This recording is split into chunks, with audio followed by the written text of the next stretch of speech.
राधे राधे बच्चों।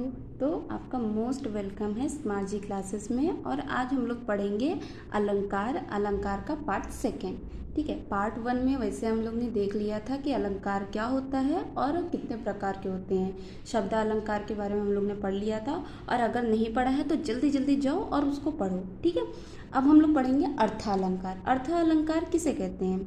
ठीक, किसी अर्थ में चमत्कार होना जिससे उस अर्थ की शोभा बढ़ जाए, उसे क्या कहते हैं? अर्थालंकार। यानी कि किसी वाक्य में जब आप अर्थ को जोड़ते हो, किसी शब्द को जोड़ते हो, तो उसमें क्या होती है? उसकी शोभा बढ़ जाती है, वो देखने पढ़ने में बहुत अच्छा लगता है। ठीक है, और समझने में भी बहुत अच्छा लगता है, तो उससे हम लोग क्या कहते हैं? अर्थालंकार कहते हैं। तो अर्थालंकार के कितने प्रकार होते हैं? अर्थालंकार के देखो, उपमा अलंकार, रूपक अलंकार, प्रेक्षा अलंकार, अतिशोक्ति अलंकार और मानवीकरण अलंकार होते हैं। ठीक है, अब हम लोग जानेंगे कि उपमा अलंकार किसे कहते हैं।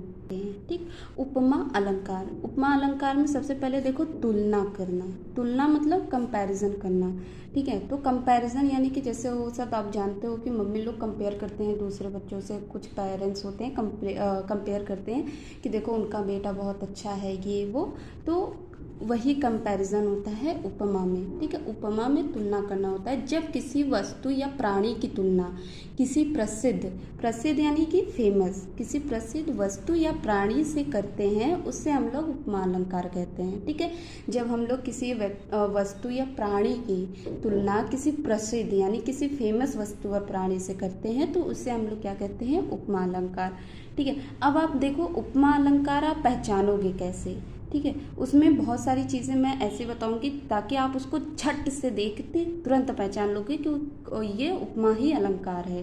ठीक है, देखो जैसे कि सा, सी, से, सम और जैसे, ये शब्द जो उपयोग होते हैं, ये शब्द जो उपयोग होते हैं किसी भी वाक्य में, तो वो क्या होता है? उपमा अलंकार होता है। ठीक है, अगर ये शब्द आप कहीं भी देखो किसी भी वाक्य में उपयोग होता हुआ, उसे तुरंत पहचान लो कि हाँ ये उपमा अलंकार होगा। फिर दूसरी चीज़ क्या देखोगे? आप देखोगे कि वो मतलब कि वो कैसे आपको एक्सप्लेन कर रहा है और किससे कंपेयर किया गया है। ठीक है, अब उदाहरण में देखो, आप उदाहरण में देखो, राधा का मुख चंद्र के समान सा सुंदर है। अब यहाँ पे क्या है? राधा का मुख जो है आपका कंपेयर किया गया है कि जो राधा जी का मुख है वो चंद्र के समान सा सुंदर है। शायद यानी कि आप पहचान गए कि क्या होगा? उपमा अलंकार होगा। ठीक है, और यहाँ पे कंपेयर किया गया है कि जो राधा का मुख है वो चंद्रमा के समान है। तो समझ गए? दूसरा आपका उदाहरण क्या होगा? वह दीप शिखा सी शांत। वो दीप शिखा सी, देखो यहाँ पे सी आया है ना, तो आपका सी, सम, सा, ये सब सारे शब्द क्या होते हैं? उपमा अलंकार को पहचानने का तरीका होता है। तो तरीका समझ जाओ फटाफट और तुरंत पहचानो। ज़्यादा सोचने की ज़रूरत नहीं है, लेकिन पढ़ना ज़रूर है, समझे ना? एग्जाम में आएगा। ओके, नाउ नेक्स्ट हम लोग क्या पढ़ेंगे? रूपक अलंकार। ठीक है, अब ये अर्थालंकार का दूसरा प्रकार होता है जिससे हम लोग कहते हैं रूपक अलंकार। देखो, रूपक अलंकार क्या होता है? जहाँ किसी गुण की समानता दिखाकर आरोप लगा दिया जाता है, उसे हम लोग क्या कहते हैं? रूपक अलंकार कहते हैं। यानी कि जैसे कोई गुण, कोई अच्छा चीज़ उसके अंदर हो, जैसे कोई टैलेंट हो, ठीक है, अच्छा गुण जो होता है, किसी का गुण उसकी समानता दिखाकर उस पर आरोप लगा देना, या उसे क्या कहते हैं हम लोग? रूपक अलंकार कहते हैं। ठीक है, जैसे किसी से तो आरोप, किसी के ऊपर आरोप कर देना, ठीक है, उसे हम लोग क्या कहेंगे? रूपक अलंकार कहेंगे। ठीक है, तो आप जैसे समझो, जैसे मैया मैं तो चंद्र खिलौना लायो। ठीक है, यहाँ पे चंद्र में खिलौनों का आरोप है, तो यानी कि ये चंद्र जो है यहाँ खिलौनों का आरोप लगा दिया गया है, तो इसे क्या कहते हैं हम लोग? रूपक अलंकार कहते हैं। नेक्स्ट क्या है? पायो जी मैंने प्रेम रूपी धन पायो। यहाँ पे क्या हुआ? प्रेम रूपी को धन का आरोप किया गया है। ठीक है, तो आप क्या समझे रूपक अलंकार से? रूपक अलंकार में किसी भी गुण की क्या सामान्यता को दिखाकर उस पर आरोप लगा दिया जाता है। ठीक है, तो उसे हम लोग क्या कहते हैं? रूपक अलंकार। ठीक है, फेमस डायलॉग है, पायो जी मैंने प्रेम धन, देखो, पायो जी मैंने प्रेम रूपी धन पायो, वो गाना आया ना, पायो प्रेम रतन धन पायो, तो वही है, पायो जी मैंने प्रेम रूपी धन पायो। ठीक है, आप इससे समझ गए। ओके, नाउ नेक्स्ट प्रकार कौन सा है? उत्प्रेक्षा अलंकार। कौन सा है? उत्प्रेक्षा अलंकार। ठीक है, अब हम लोग इसके बारे में पढ़ेंगे कि ये क्या होता है। देखो, उत्प्रेक्षा अलंकार क्या होता है? जहाँ किसी भी वाक्य में संभावना या कल्पना कर दी गई हो, उसे हम लोग क्या करते हैं? उत्प्रेक्षा अलंकार कहते हैं। ठीक है, इसमें क्या होता है? किसी भी चीज़ की कल्पना कर लेना, किसी भी चीज़ का संभावना हो जाना। ठीक है, वाक्य में कल्पना हो जा रहा है, अच्छा हाँ कल्पना, अच्छा अच्छा ये सोच लिया है तुमने। ठीक है, यानी कि उसकी कल्पना तुम कर रहे हो, उसी को हम लोग क्या कहते हैं? उत्प्रेक्षा अलंकार कहते हैं। तो अब उत्प्रेक्षा अलंकार को आप पहचानोगे कैसे? जैसे आपने उपमा अलंकार में देखा ना, झट से पहचान लेना, वैसे ही आप इसमें उत्प्रेक्षा अलंकार को आप पहचानोगे कैसे? देखो, जिस वाक्य में मनो, मनहु, जानो, जनहु, जनो जैसे शब्द उपयोग होते हों, उसे हम लोग क्या कहते हैं? उत्प्रेक्षा अलंकार कहते हैं। तो वाक्य में अगर आपको मनो, मनहु, जानो, जनहु, जनो आते हैं, उसे हम लोग उत्प्रेक्षा अलंकार कहते हैं। ठीक है, क्योंकि इसमें कल्पना की जा रही है, यानी कि उसके बारे में सोचा जा रहा है, उसकी संभावना बताई जा रही है, तो उसे हम लोग उत्प्रेक्षा अलंकार कहते हैं। ठीक है, जैसे अभी हम आपको बताते हैं उदाहरण क्या होता है। देखो, उसका मारे क्रोध के तन कांपने लगा, मानो हवा के वेग से सोता हुआ सागर जगा। ठीक है, यहाँ पे क्या है? उदाहरण में बहुत ध्यान से सुनो और समझो। उसका मारे क्रोध के तन कांपने लगा, यानी कि उसके क्रोध के मारे। जैसे आप यहाँ पे एग्जाम्पल ले लो, अर्जुन, जब आप पढ़े होगे परशुराम और लक्ष्मण, हाँ परशुराम और लक्ष्मण जी में जब वो हो रहा था और वार्तालाप हो रहा था, तो यानी कि परशुराम जी का क्रोध बहुत ही ज़्यादा था। ठीक है, तो आप यहाँ पे ऐसे ही समझ लो कि उसके मारे क्रोध गए, यानी कि उनका क्रोध और उसका क्रोध इतना ज़्यादा था कि उससे तन कांपने लगा, उनका पूरा शरीर कांपने लगा, मानो हवा के वेग से सोता हुआ सागर जगा। यानी कि जैसे क्रोध के मारे पूरा तन कांपने लगा, वैसे ही उनके क्रोध के मारे हवा की वेग से सोता हुआ सागर जगा। जैसे जो सागर होता है बड़ा एकदम शांत होता है, लेकिन हवा के वेग से पूरा ही सागर में तूफान मच जाना, तो उसे क्या है? बहुत ज़्यादा ही सोच लिया उसके बारे में। पूरा क्रोध आया नहीं, उनका पूरा क्रोध तो आया नहीं, लेकिन यहाँ पे बता दिया कि पूरा तन कांपने लगा। यहाँ हवा ही चली थी, हवा का एक झोंका सा चला था, लेकिन सबको लगा कि यहाँ पे इतना हवा चला है कि जो सागर था उसमें तूफान मच गया।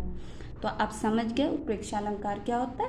उत्प्रेक्षा अलंकार में किसी भी चीज़ की कल्पना बहुत ही ज़्यादा कर लेना, उससे हम लोग क्या कहते हैं?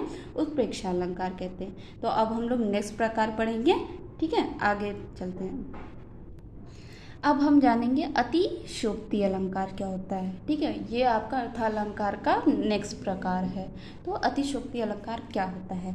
जहाँ किसी वाक्य में गुण को इतना बढ़ा चढ़ाकर वर्णन किया जाता है, उसे हम लोग क्या कहते हैं? वो अतिशयोक्ति अलंकार।